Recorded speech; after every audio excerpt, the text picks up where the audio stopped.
A very good morning, students. Today we will learn a beautiful poem, The Song of the Engine by Christine Weatherly. Now, before moving to the poem, first we will read the warm up exercise. Talk about your experience of traveling in a train. What different sounds and sight can you relate to on such a journey?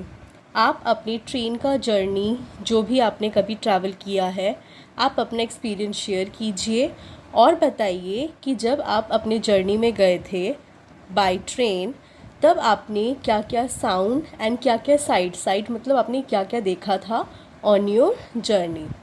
Now we will start the poem.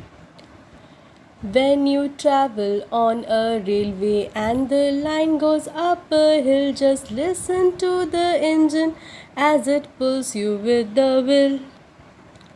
Though it goes so very slowly, it sings this little song.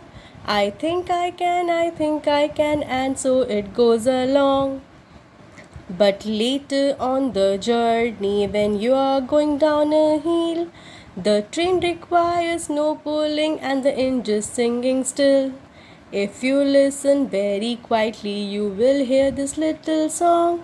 I thought I could, and so it speeds along.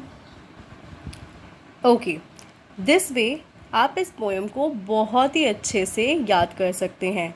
Music हमारी life में बहुत important है और अगर आप rhythm देंगे किसी भी पोएम में तो आप उसको जल्दी से जल्दी याद कर पाएंगे. अब हम पोएम का मीनिंग समझेंगे कि पोएट क्रिस्टीन वेदरली क्या बोलना चाहते हैं about his poem the song of the engine.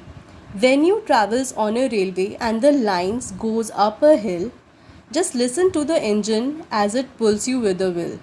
आप जब ट्रेन से या रेलवे से आप ट्रैवल करते हो और जब आपका जो रेलवे है ट्रेन है वो हील के ऊपर जाता है तब आप इंजन की आवाज़ सुनो. आपको लगेगा कि वो अपनी पूरे इच्छा शक्ति से अपने पूरे विल से आपको ऊपर की तरफ खींच रही है.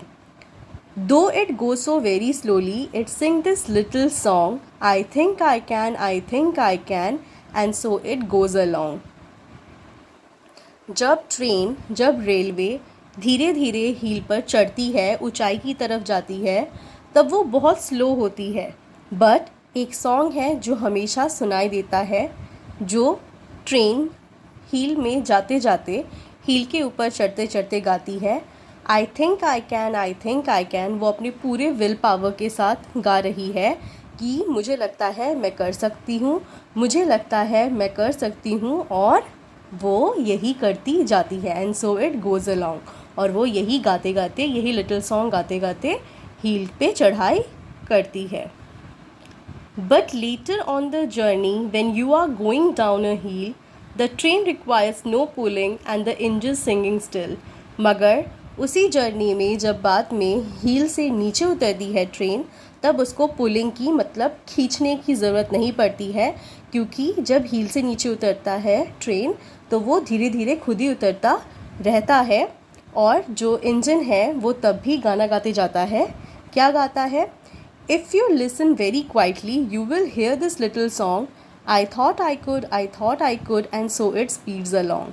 और अगर आप ध्यान से सुनोगे तो आपको सुनाई देगा कि वो एक लिटिल सॉन्ग गाता है, एक बहुत ही प्यारा little song. I thought I could and so it speeds along. कि मैंने सोचा था मैं कर सकता हूँ और उसकी जो स्पीड है वो चलती जाती है और वो बहुत स्पीड से नीचे उतरता है क्योंकि जब वो नीचे उतर रहा है तो उसे पुलिंग की ज़रूरत नहीं है, उसे खींचने की ज़रूरत नहीं है, वो खुद ही बहुत जल्दी नीचे की तरफ उतरता रहता है. Thank you so much.